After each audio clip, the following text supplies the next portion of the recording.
Biólogo ecocardiografista del Hospital Juárez de México. El día de hoy vamos a ver las bases de la ecocardiografía.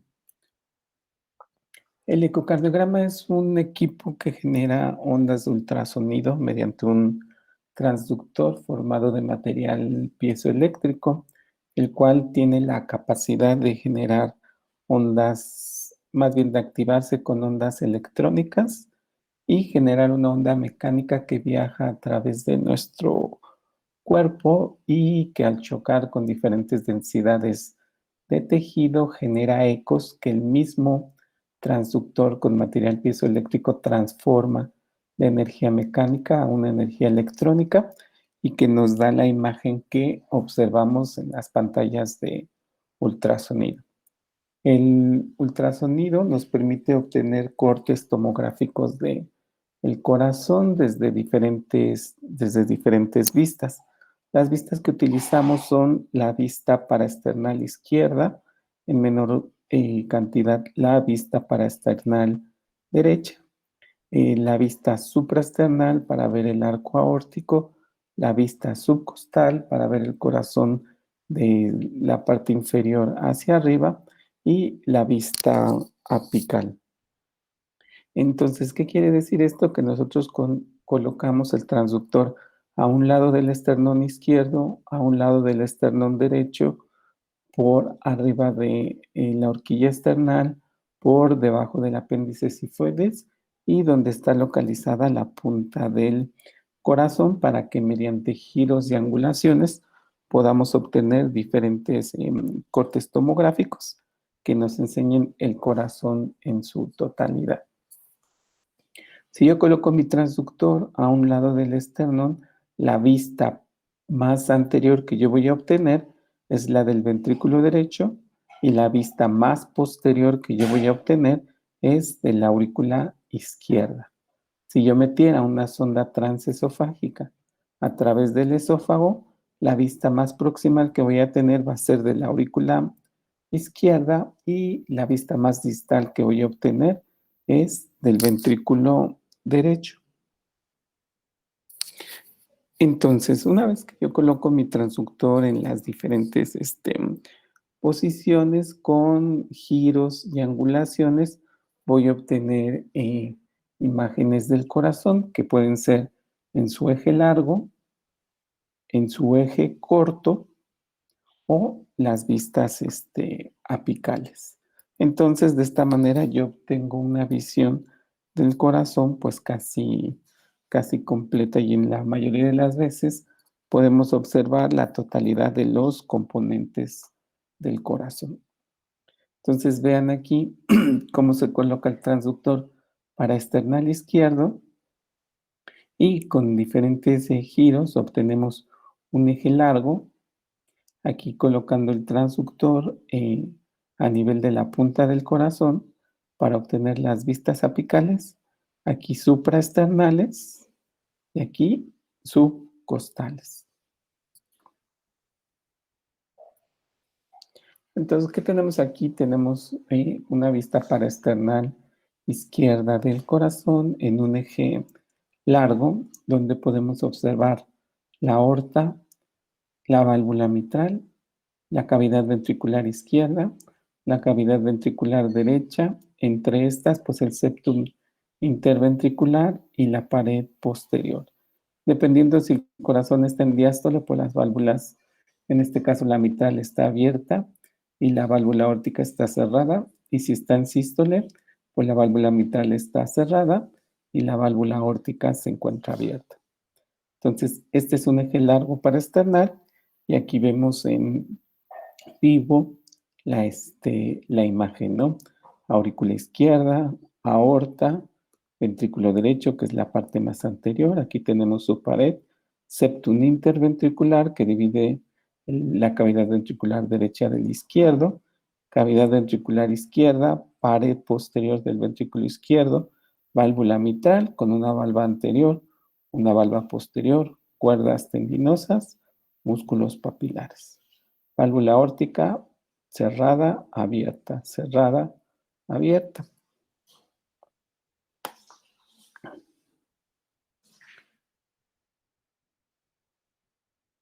Vean cómo el movimiento de las paredes del ventrículo izquierdo se dirige hacia el centro, disminuyendo el diámetro de la cavidad ventricular izquierda. Este es el movimiento normal de un corazón en un eje largo paraesternal. Con una angulación observo el tracto de entrada del ventrículo derecho. Vean aquí la aurícula derecha, ventrículo derecho, valva anterior de la tricúspide, valva septal de la tricúspide. Aquí desemboca la vena cava superior, aquí desemboca la vena cava inferior y aquí este hueco que se forma es del seno coronario.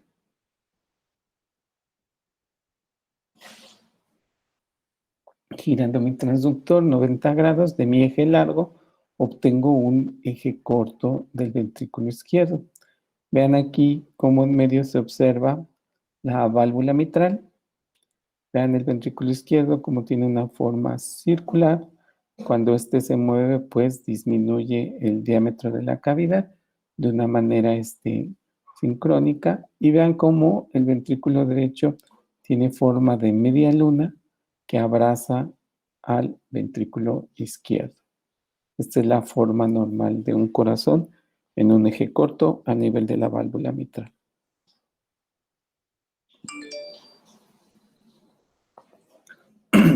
El mismo eje corto, nada más que ahora en una angulación más anterior para ver la porción inferior del corazón a nivel de los músculos papilares. Músculo papilar anterolateral, músculo papilar posteromedial. Ventrículo izquierdo forma circular, ventrículo derecho en forma de media luna, abrazando al ventrículo izquierdo.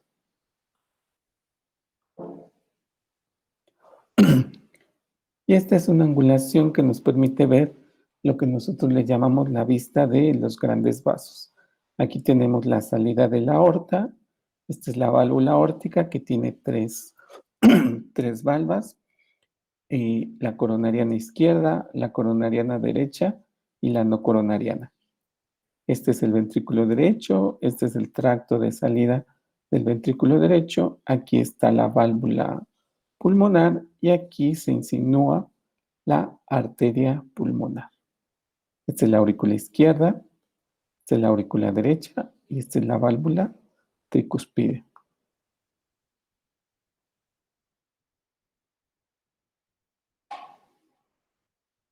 Esta es la vista que ya hemos visto, un eje largo paraesternal. Vean aquí algunas estructuras que no les había mencionado. Este punto que vemos aquí es el seno coronario que corre por detrás del corazón y que se conecta al sistema venoso, a la aurícula derecha.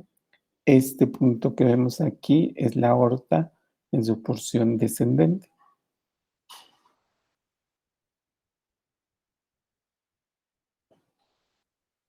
Entonces, vean, aquí vemos la vena cava inferior, vena cava superior, ventrículo derecho, válvula tricúspide, aurícula derecha, la valva septal y la valva anterior de la tricúspide.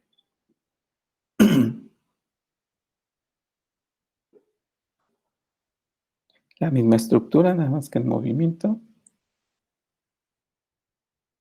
Ok, entonces en el eje corto, enfocándonos a la arteria pulmonar, podemos observar que aquí está la válvula pulmonar, el tronco de la arteria pulmonar, y que esta arteria se bifurca en una arteria pulmonar derecha y una arteria pulmonar izquierda. Entonces aquí lo que alcanzamos a ver es la válvula pulmonar, el tronco de la arteria pulmonar. Este se dilata evidentemente cuando tenemos hipertensión arterial pulmonar y cuando en algunas cardiopatías congénitas los pacientes desarrollan la hipertensión arterial pulmonar. Entonces vean cómo con una angulación podemos obtener y abrir la arteria pulmonar. Pues vean aquí si alcanzamos a abrir la arteria pulmonar y podemos observar su bifurcación, ¿no? De tal manera que aquí lo observamos como un pantalón. Aquí está el tiro y aquí la pata derecha, la pata izquierda, que nos hablaría de la rama derecha y de la rama izquierda de la arteria pulmonar. Ya les dije, esta se dilata cuando el paciente tiene hipertensión arterial pulmonar. Aquí donde está el láser podemos observar la rama izquierda y aquí este círculo que vemos aquí es parte de la aorta descendente. De tal manera que si aquí tengo mi rama izquierda y aquí tengo mi aorta descendente, cuando tenemos una comunicación, una persistencia de el conducto arterioso está aquí y el Doppler color nos deja ver el paso de la sangre de la aurícula izquierda, perdón, de la aorta a la rama izquierda de la arteria pulmonar.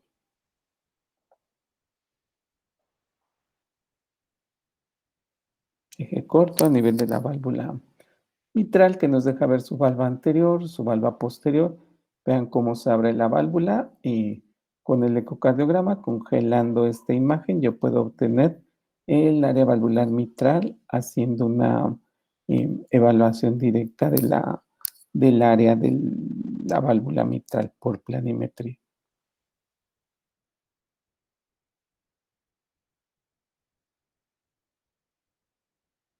Entonces, un eje corto a nivel de los músculos papilares, un eje corto a nivel de la punta del corazón. Y de esta manera, pues yo evalúo los 17 segmentos que tiene o en los cuales dividimos al ventrículo izquierdo para ver si el paciente tiene alteraciones en la movilidad del corazón. Entonces, de nuestras vistas paraesternales pasamos a nuestras vistas apicales, en donde colocamos el transductor a nivel de la punta del corazón, de tal manera que la vista más proximal que voy a tener, pues es la punta del corazón. Al lado derecho de la pantalla vemos el ventrículo izquierdo, al lado izquierdo de la pantalla vemos el ventrículo derecho. Aurícula izquierda, aurícula derecha. Septum interventricular, septum interauricular, válvula mitral, válvula tricúspide.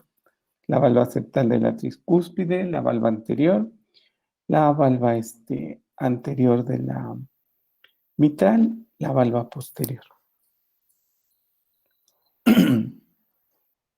Aquí está nuestra estructura en movimiento, septum interauricular, válvula mitral, valva posterior, valva anterior, septum interventricular, pared lateral del ventrículo izquierdo.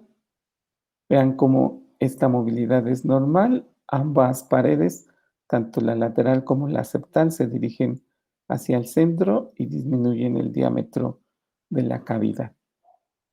Y lo hacen de una manera sincrónica.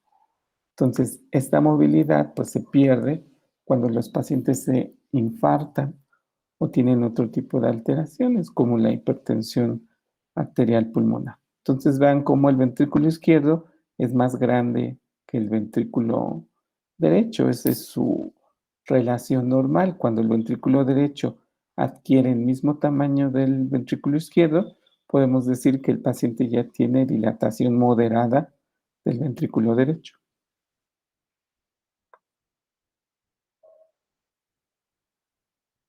Si nosotros observamos la cruz del corazón, que es el sitio donde se une los planos valvulares, podemos observar cómo el plano valvular tricuspideo tiene una disposición más apical, es decir, que en esta imagen se observa más arriba de la cruz del corazón.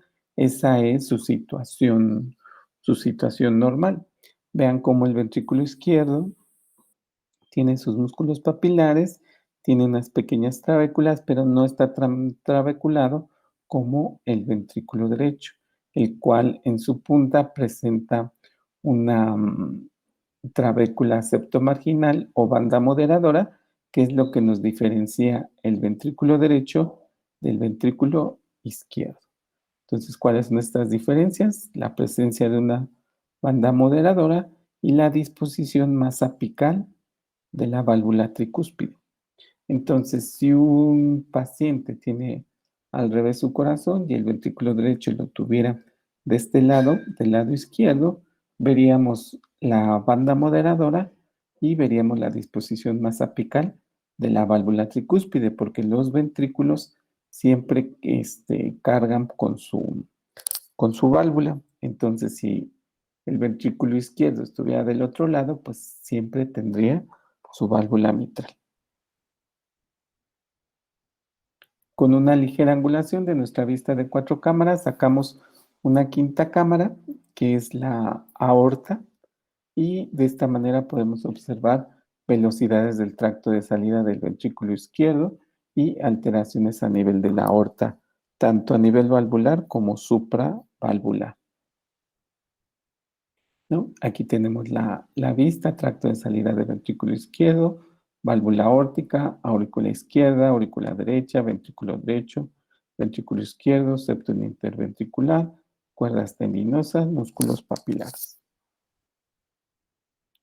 Y haciendo un giro en dirección contraria a las manecillas del reloj, podemos observar esta vista, que es la vista de 2 cámaras, la cual nos deja ver la cara anterior del corazón y la cara inferior del corazón. Nos deja ver la aurícula izquierda, la válvula mitral, y también nos deja ver la movilidad que deben de tener estas caras.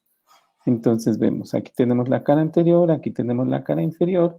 Habitualmente la dividimos en 3 segmentos cada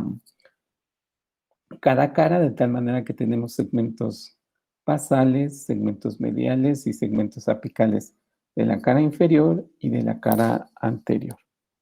Todo esto para hacer la evaluación de 17 segmentos y ver los segmentos que se encuentran afectados cuando los pacientes tienen cardiopatía isquémica.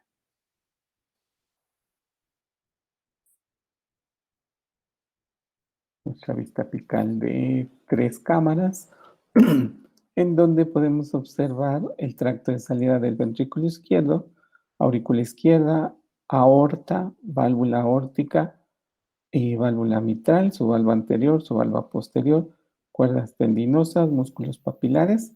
Y aquí vemos la cara del corazón inferolateral o posterior y la anteroseptal. Entonces, esta nada más la dividimos en 2 segmentos, un basal y un medial de la cara inferolateral y un basal y un medial de la cara anteroseptal. Entonces, con esto ya tenemos nuestros 17 segmentos en los que dividimos el corazón y en los cuales evaluamos si tienen o no tienen alteraciones de la movilidad cuando los pacientes están infartados. Esta es mi vista subcostal. Aquí ya cambié mi transductor de la punta a el apéndice sifoides para poder observar el corazón por debajo. Entonces aquí lo primero que voy a observar es el hígado, que es la estructura que va a estar más cercana a mi transductor. Posteriormente el ventrículo derecho, la aurícula derecha, el ventrículo izquierdo y en la porción más distal, la aurícula izquierda. Entonces aquí veo el septum interauricular, veo el septum interventricular. Esta vista me permite observar si hay comunicación interauricular. Vean, septum interauricular, septum interventricular. Aquí observo yo de manera más precisa el septum interauricular, por eso es la vista ideal para ver si el paciente tiene comunicación interauricular. Y aquí cambié mi transductor a una vista supraesternal para poder ver el arco aórtico, ¿no? El arco aórtico que sube, el callado aórtico y después que desciende. Entonces, vean, aquí vemos cómo sube el arco aórtico, están los vasos supraórticos y después la aorta en su porción descendente.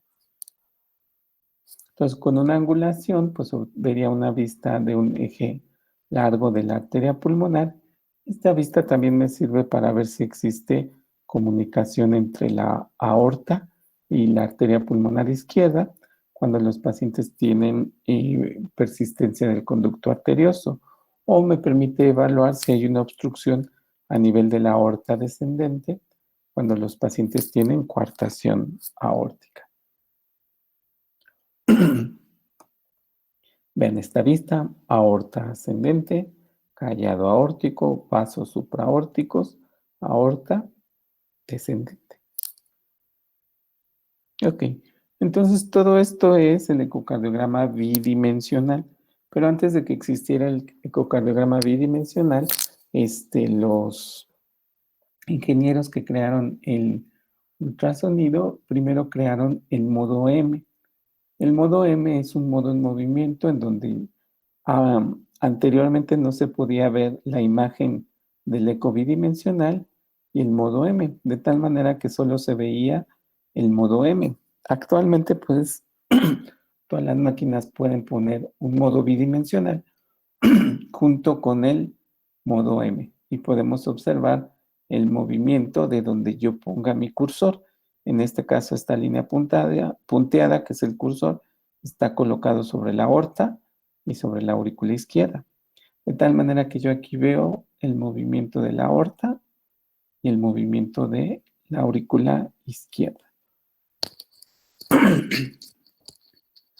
Entonces, aquí puedo observar cómo cuando la válvula aórtica se encuentra cerrada, genera una línea aquí de que se juntan las dos valvas, y cuando la válvula empieza a abrirse, pues nos forma esta caja del movimiento que tiene en este caso la valva coronariana derecha y la valva no coronariana, ¿no? Se cierra, se abre y después se vuelve a cerrar. Entonces, evidentemente, este movimiento va a estar disminuido cuando el paciente tiene una estenosis valvular aórtica.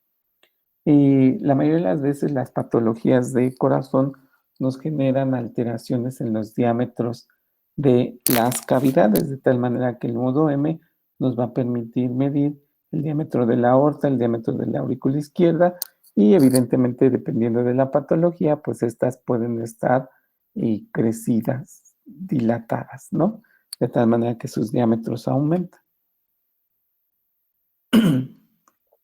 Aquí tenemos la línea punteada, nuestro cursor sobre el movimiento de la válvula mitral, y aquí nos deja ver la excursión que tiene la válvula mitral en su valva anterior y la excursión que tiene la valva posterior de la válvula mitral. Entonces observan aquí cómo la excursión pues es amplia y nos genera estas ondas, la pendiente EF, la onda E del llenado ventricular rápido, la onda A de la contracción auricular, y aquí cuando se cierra la válvula mitral. Entonces, este movimiento anterior de la válvula anterior y este movimiento posterior, pues se afecta cuando la válvula tiene estenosis valvular mitral o cuando la válvula presenta un prolapso. Vean, aquí pusimos el cursor a nivel de la cavidad ventricular izquierda y esta nos permite evaluar los diámetros de la cavidad ventricular izquierda para evaluar si el paciente se ha dilatado o si las paredes tienen hipertrofia ventricular o han presentado adelgazamiento en los pacientes que tienen infarto. Entonces, nosotros midiendo estos diámetros en diástole y en sístole, pues por medio de fórmulas vamos a poder determinar una fracción de expulsión para ver cómo está funcionando el corazón. Anteriormente, así hacían los diagnósticos y así sometían a los pacientes a cirugía. Estas son las imágenes en modo M que se sacaban por medio de fotografías. Ven aquí el desplazamiento anterior de la válvula anterior de la mitad, el desplazamiento posterior, y vean cómo se altera cuando un paciente tiene estenosis mitral.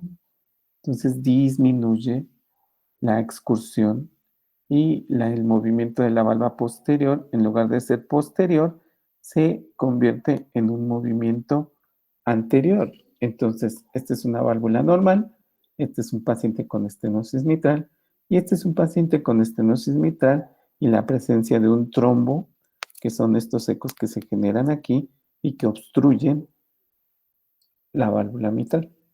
Entonces, con estas imágenes, con la exploración clínica y con la realización de cateterismos, sometían a los pacientes a cirugía de corazón. Entonces, después del modo M vino el modo bidimensional y posteriormente apareció el modo Doppler, ¿no? Sabemos que el efecto Doppler dice que si yo estoy fijo en una posición y un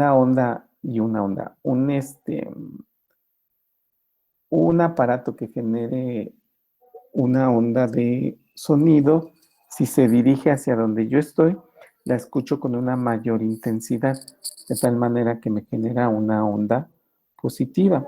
Pero si esta onda si este instrumento que emite un sonido se aleja de donde yo estoy, me genera una onda negativa, porque la voy a escuchar con menor intensidad.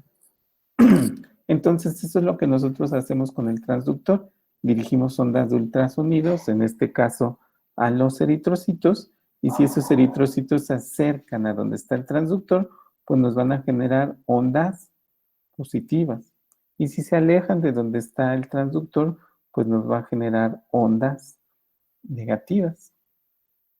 Si existe una obstrucción en alguno de estos trayectos, pues nos genera un flujo turbulento, un flujo sucio, que es lo que nosotros obtenemos con el Doppler, cuando hay estenosis, cuando hay insuficiencia, ¿no? Sabemos que el flujo a través de las arterias tiene un flujo laminar con una mayor velocidad en el centro y una menor velocidad en la periferia por el roce que tiene este flujo a través de las arterias.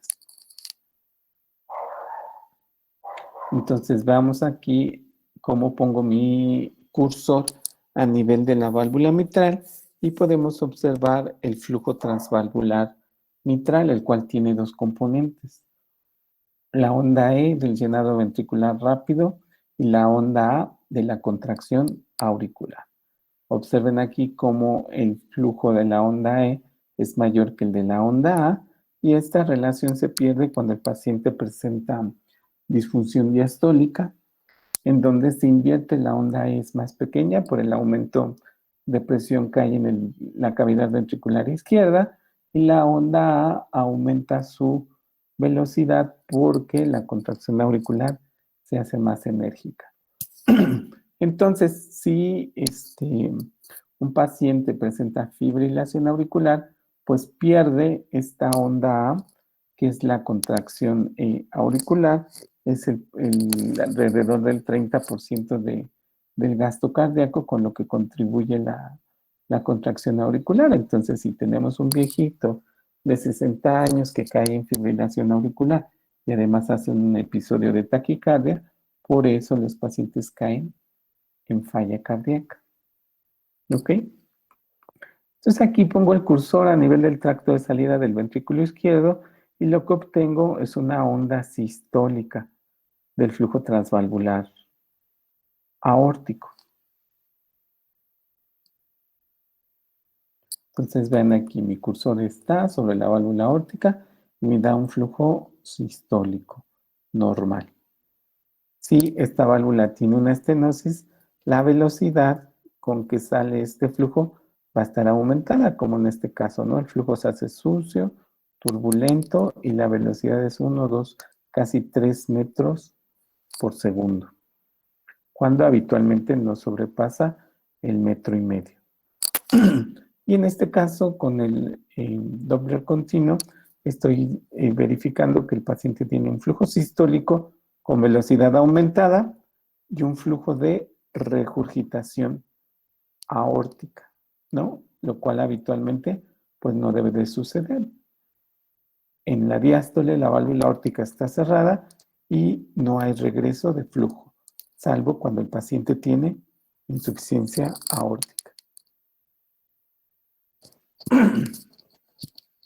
En este caso pongo mi Doppler a través de la válvula mitral y veo cómo no hay onda A de contracción auricular y vean cómo cada flujo es diferente. Esto se da pues porque el paciente tiene fibrilación auricular y no solo tiene fibrilación auricular, también tiene estenosis valvular mitral, porque la velocidad del flujo transvalvular pues, se encuentra aumentada. Vean en esta imagen de 4 cámaras, donde el cursor está sobre la válvula tricúspide y nos da nuestra onda E y nuestra onda A del flujo transvalvular tricúspideo, pero cuando la válvula debería de estar cerrada, hay un jet de regurgitación tricúspidea, ¿no? Porque el paciente tiene insuficiencia tricúspide. Nuestra vista de grandes vasos, aorta, arteria pulmonar con su bifurcación. Y vean cómo el cursor está sobre la arteria pulmonar. Vean cómo la velocidad sistólica que tiene el flujo transvalvular pulmonar rebasa 1, 2, 3, casi llega a los 4 metros. Cuando lo normal dijimos que no rebasa el 1.5 metros. Entonces, pues este paciente tiene una estenosis valvular pulmonar. Aquí otro ejemplo, también el cursor está sobre la válvula pulmonar, la velocidad sistólica es normal, pero aquí observamos un jet de regurgitación pulmonar. El paciente tiene insuficiencia pulmonar. Este ya lo habíamos visto, es el de la tricúspide. Ok, entonces ya vimos eco bidimensional, ya vimos modo M y ya vimos el Doppler. Aquí me falta una imagen donde se observe el Doppler color. Ahorita que veamos en los ejemplos un Doppler color, les explico cómo funciona. Y entonces aquí tenemos un eje corto a nivel de la válvula, a nivel de los grandes vasos, válvula aórtica con sus 3 valvas, izquierda, derecha y no coronariana, válvula pulmonar. Entonces ahora estamos observando un eje largo paraesternal del ventrículo izquierdo, aurícula izquierda, aorta y una muestra de Doppler color. El Doppler color se actúa igual que como vimos con el Doppler. Si el flujo se acerca al transductor, se pinta de rojo. Si el flujo se aleja de donde está mi transductor, se va a pintar de azul.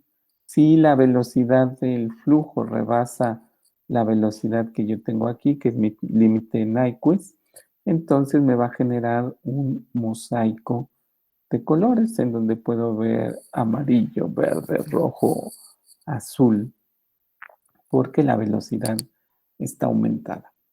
Entonces observen esta imagen donde se observa la válvula aórtica, el tracto de salida del ventrículo izquierdo, septum interventricular, pared posterior, aurícula izquierda, valva anterior de la mitral, valva posterior. Entonces aquí logramos observar un mosaico de colores que se da antes de que el flujo llegue a la válvula aórtica. Entonces vean aquí está la válvula aórtica que tiene una apertura normal, pero el paciente tiene aquí una membrana subaórtica que genera pues este mosaico de colores y esta hipertrofia ventricular izquierda, porque a final de cuentas pues es una estenosis subvalvular aórtica. Entonces este paciente tiene una membrana subaórtica. Ok, entonces esta igual es una vista paraesternal del ventrículo izquierdo y esta es un ecocardiograma transesofágico con el transductor girado 133 grados. Aquí lo primero que vemos es aurícula izquierda, ventrículo izquierdo, tracto de salida del ventrículo izquierdo, válvula aórtica. Entonces, ahí donde observan ustedes que se encuentra el mosaico de colores.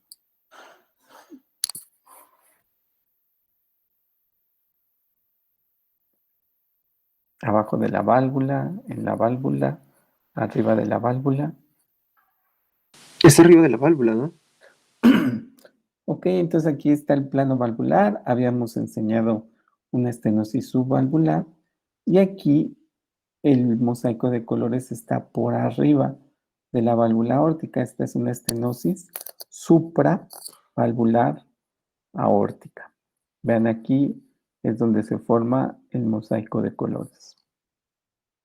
Entonces, habitualmente cuando un paciente tiene problemas obstructivos que generen flujos turbulentos, son pacientes que tienen que ser sometidos a profilaxis contra endocarditis infecciosa, sobre todo cuando van a ser sometidos a algún procedimiento invasivo. En este caso, este paciente es un paciente que no pertenecía al hospital, era de la raza y le hicieron un cateterismo porque lo iban a operar. Pero el paciente perdió su derecho a vinci y después del cateterismo, pues ya le dijeron que ya no lo iban a operar y llegó con nosotros 3 meses después del cateterismo con estas imágenes, ¿no? Ven aquí cómo la aorta en su porción ascendente se encuentra dilatada y tiene estas imágenes que son vegetaciones en la aorta ascendente. Entonces, pues este paciente tuvo que ser sometido a la colocación de un tubo valvado para retirarle esta zona con vegetaciones. Y evidentemente, pues quitarle la estenosis supravalvular. Ok, aquí tenemos una vista de un eje corto a nivel de grandes vasos. Este es un ecocardiograma transesofágico, aurícula izquierda, derecha, ventrículo derecho y la válvula aórtica. Y esta es la imagen del eje largo parasternal. Vean cómo aquí el mosaico de colores se forma precisamente sobre la válvula y posterior a esto pues genera este hiperflujo que se da por la estenosis que nos da una dilatación postestenótica de la aorta ascendente. Entonces, esta les enseño para que vean cómo esta válvula aórtica, en lugar de tener 3 componentes, pues solo tiene 2. Es una aorta bivalva con calcificación en su borde anterior. Entonces, esto genera una estenosis valvular aórtica. La válvula aórtica bicúspide, pues es la causa más común de las cardiopatías congénitas. Y estas, pues la mayoría de las veces las detectamos ya cuando el paciente está grande, porque tienden a ser asintomáticas. Entonces, vean aquí un paciente ya mayor con una estenosis aórtica porque está calcificada y el flujo turbulento, que es lo que va a generar que la aorta en su porción ascendente presente una dilatación posterior a la estenosis, ¿no? Vean cómo se ve aquí el mosaico de colores por la obstrucción que genera el aumento de la velocidad del flujo transvalvular.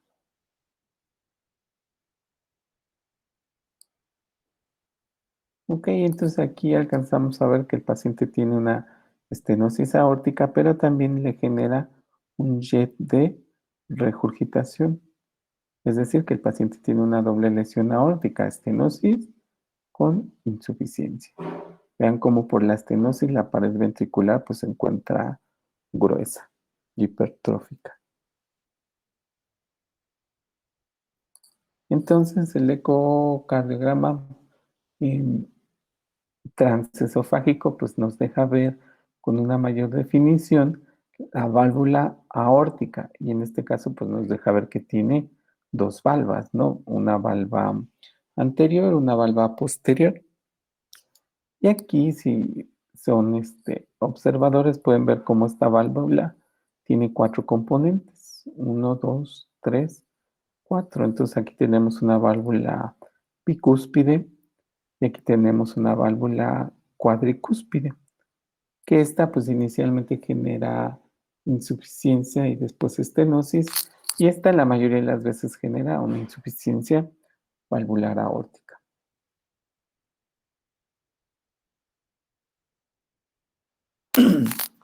Entonces, como ya les comenté, la presencia de una válvula aórtica bicúspide la mayoría de las veces va a generar o va a ser un sustrato para que el paciente pueda desarrollar endocarditis infecciosa. Vean esta válvula aórtica bicúspide con vegetaciones en ambas valvas. Esto en un eje corto. En un eje largo podemos observar cómo la válvula pues está prácticamente destruida y aquí la vegetación protruye a través del tracto de salida del ventrículo izquierdo. Evidentemente estas a, tienden a embolizar y en muchas ocasiones pues nos encontramos a pacientes en los servicios de neurología que hicieron EBC, pacientes jóvenes que le solicitan el estudio y pues ahí nos damos cuenta que el paciente tenía una aorta bivalva que desarrolló endocarditis infecciosa y que esto le generó el cuadro de infarto cerebral.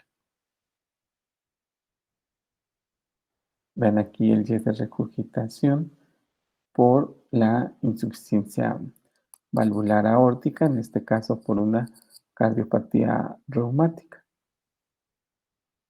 Válvula mitral, válvula aórtica con Y de regurgitación aórtica.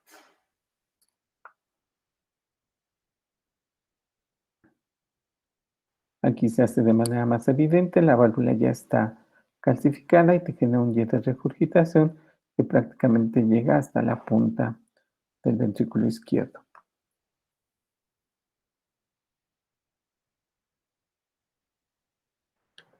Ok, y aquí, ¿qué alcanzan a ver? Es un eje largo paraesternal, esta es una vista apical de 4 cámaras. ¿Qué ven de raro?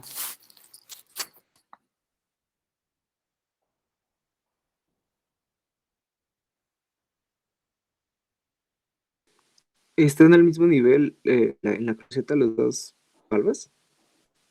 No.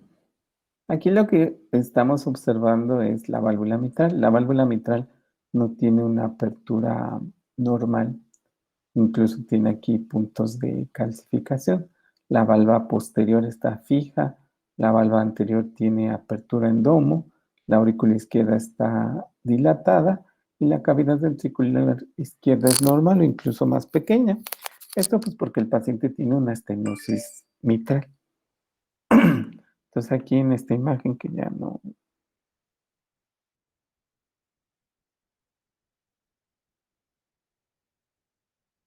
La canción. Espérenme. Bueno, aquí está.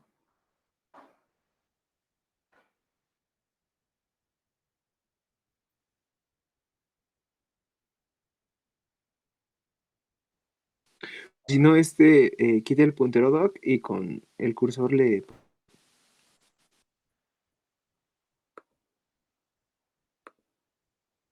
Ahí.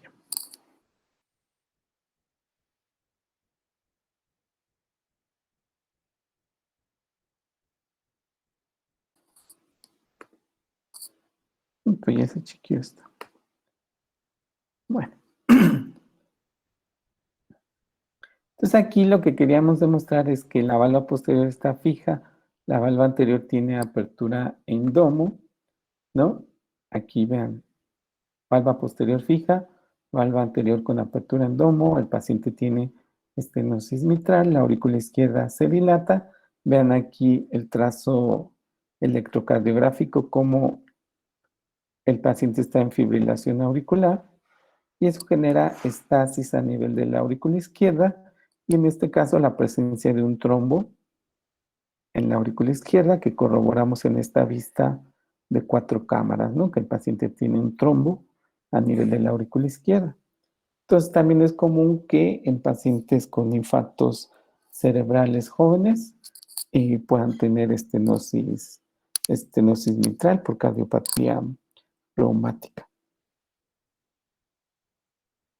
Entonces vean cómo la válvula mitral está engrosada, su apertura se encuentra disminuida, ¿no? Aquí con esta imagen, que no se quiere mover, pero vean cómo está bien engrosada y cómo el área valvular pues se encuentra más disminuida. Esta es una estenosis mitral severa, esta es una estenosis mitral moderada.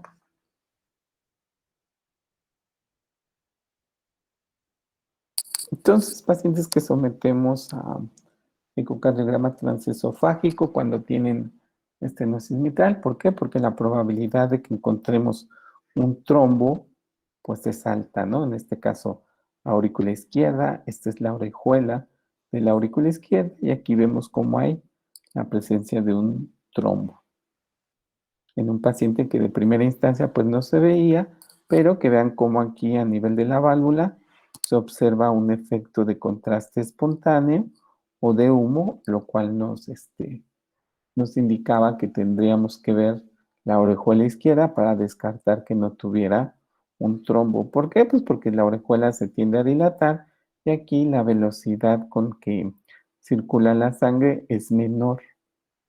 Por eso aquí es donde se originan y se forman los coágulos.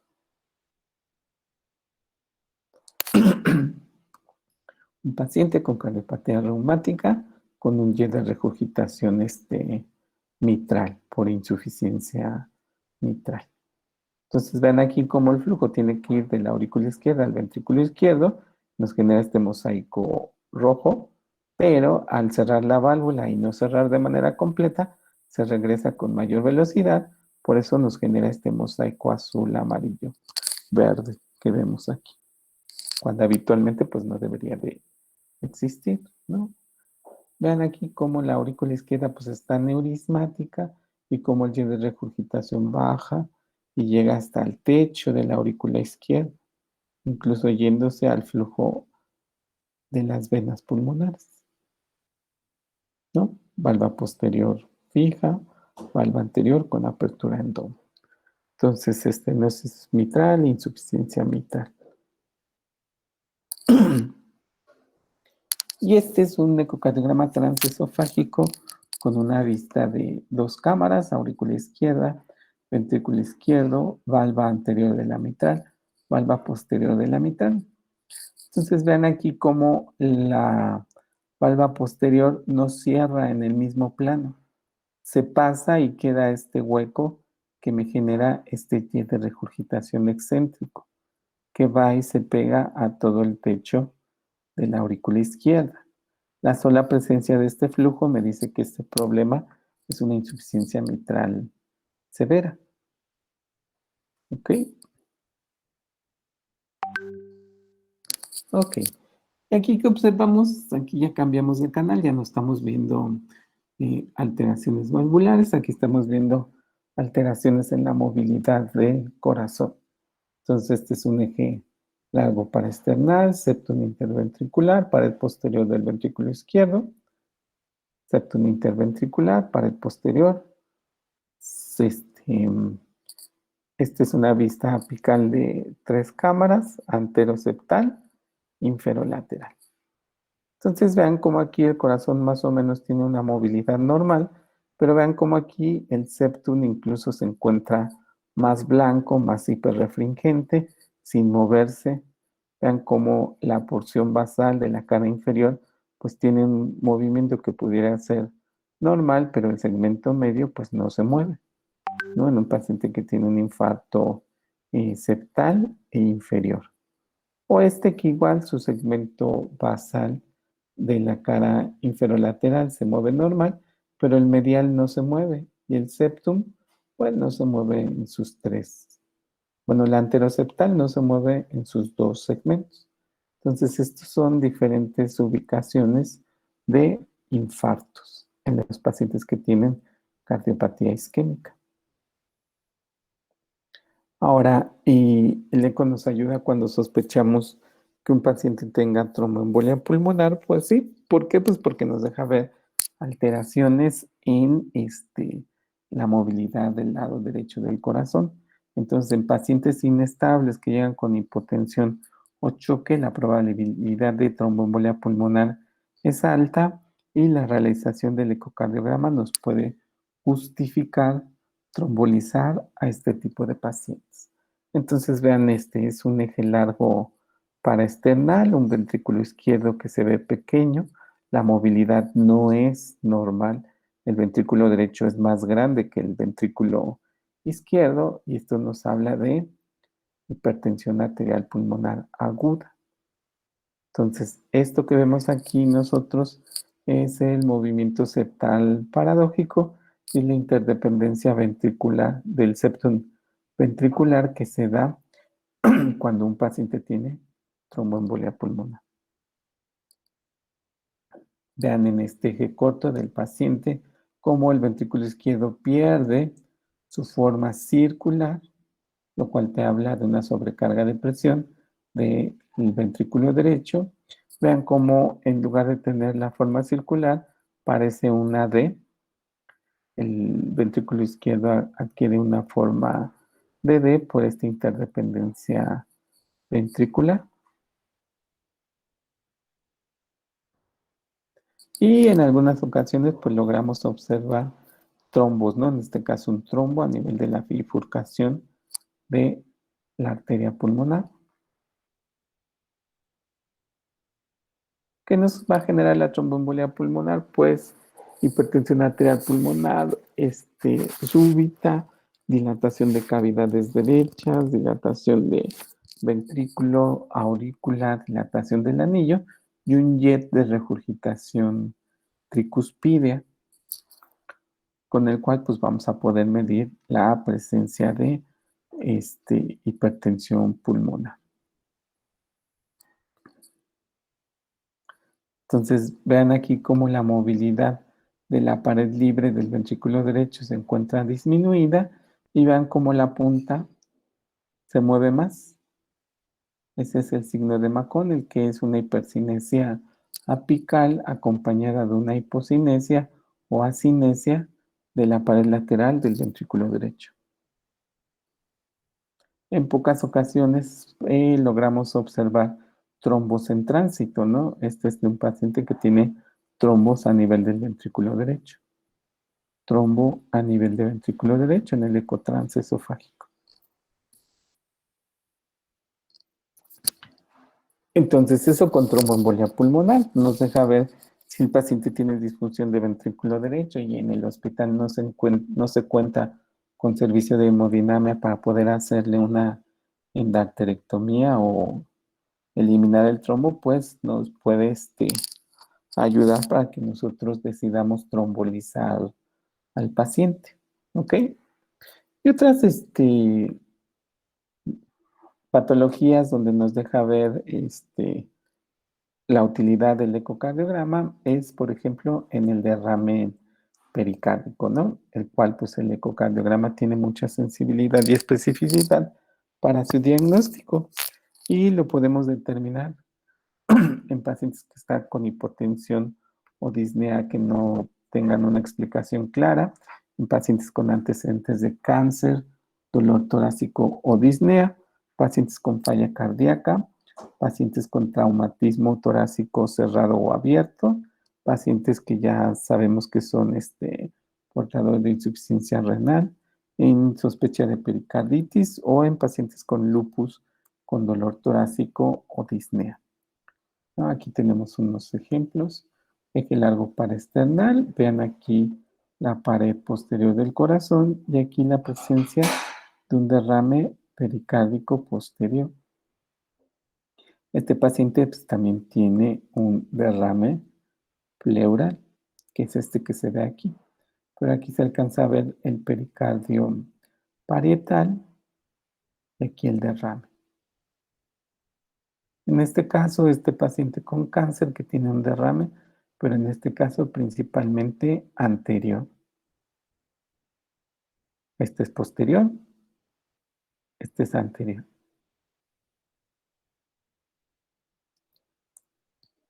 Este es un corazón que está nadando en una bolsa llena de líquidos. Es un paciente que nos llegó con anasarca, una cantidad muy importante de líquidos. Al paciente que le hemos sacado más derrame pericárdico, se le hizo una punción y se le sacaron como 3 litros y medio de derrame pericárdico. Entonces vean cómo en diástole la aurícula izquierda está colapsada.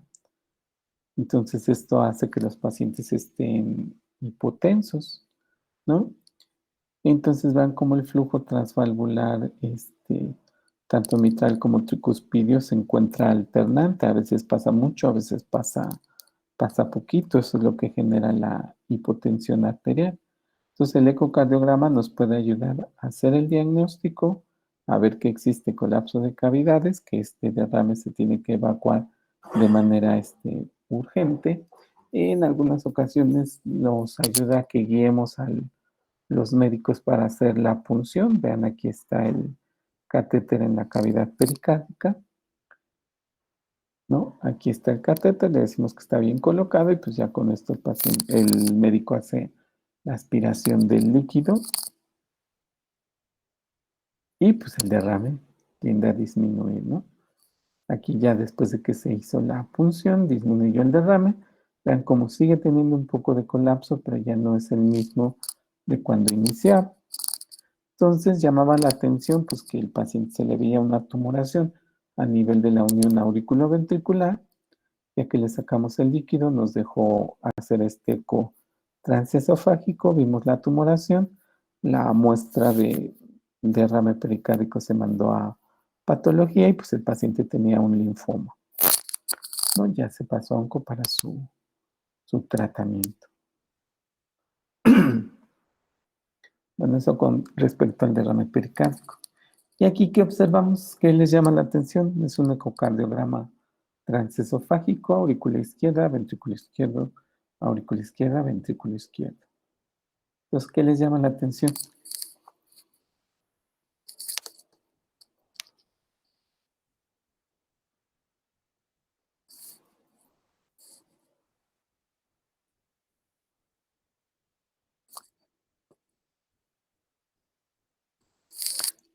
La aurícula aquí está. Esta es la aurícula izquierda, este es el ventrículo izquierdo. Entonces, el ventrículo no se ve porque aquí hay una estructura que genera ecos densos, reverberación. Entonces, esta estructura que se va aquí, déjenme congelo.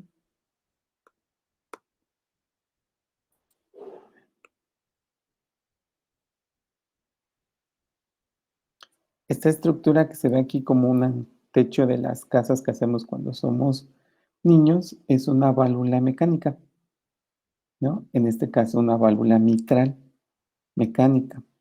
Entonces, vean, aquí se forma el techo cuando abre.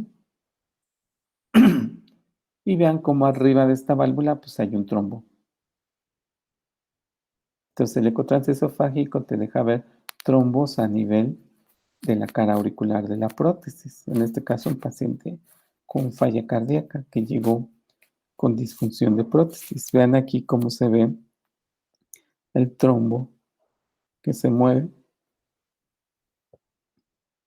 Entonces aquí ecotransesofágico en pacientes con prótesis con sospecha de disfunción porque dejaron de tomar su anticoagulante, ¿no? Vean aquí un paciente con estenosis mitral y un trombote, ¿no? Igual aquí la imagen congelada, un trombo pediculado con mucho riesgo de que este paciente se desprenda y el paciente haga un infarto cerebral.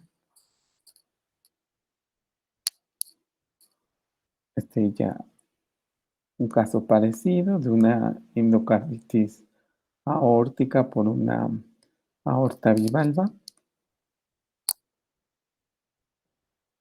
Este es un niño de 2 años de edad con una endocarditis a nivel de la valva anterior de la mitad. Y este ya es nuestro último ejemplo. ¿Qué le ven a esta imagen?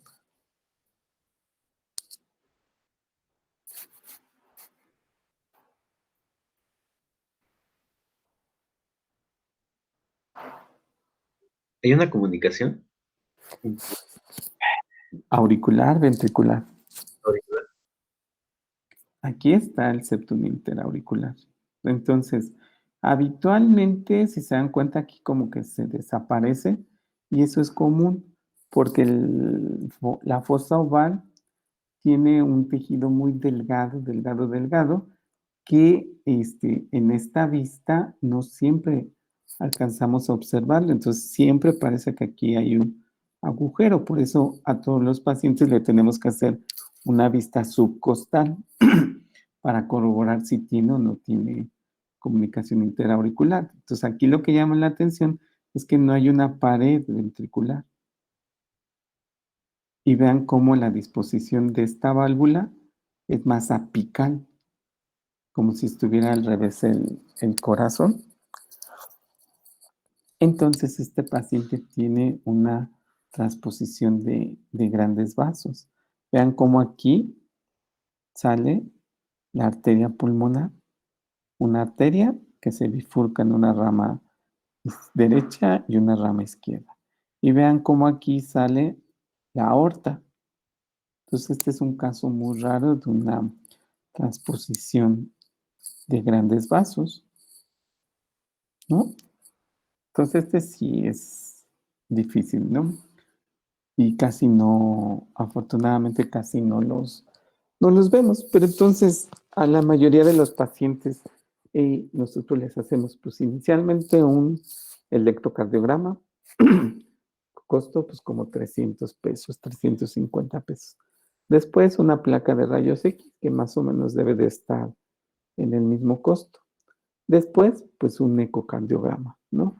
Alrededor de 1,800, 2,500, 4,000 pesos, depende a dónde lo manden a hacerlo. Entonces, el ecocardiograma es de nuestras armas principales que nosotros utilizamos para el diagnóstico de las cardiopatías. Nos sirven para ver el grado de afectación que tiene el corazón, nos sirve para ver los cambios que ha presentado ese corazón y en la mayoría de los pacientes pues nos da información pronóstica y nos permite hacer un seguimiento de las alteraciones que van presentando, por ejemplo, cardiopatías congénitas, cardiopatía hipertensiva, es nuestro pivote en el diagnóstico de las miocardiopatías, nos ayuda en el derrame pericárdico, ya vimos, en las alteraciones valvulares, y pues hay que saber cuáles son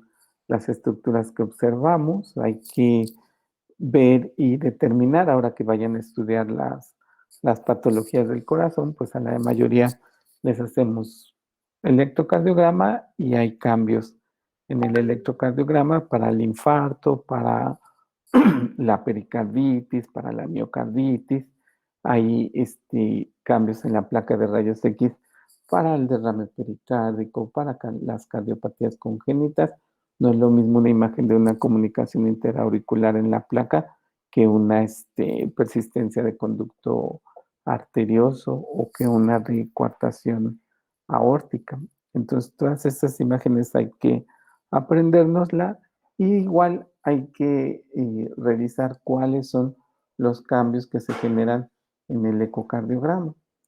Entonces, pues son los tres estudios principales que utilizamos. Ya solicitarle a un paciente un cateterismo cardíaco, pues ya los costos se van incrementando.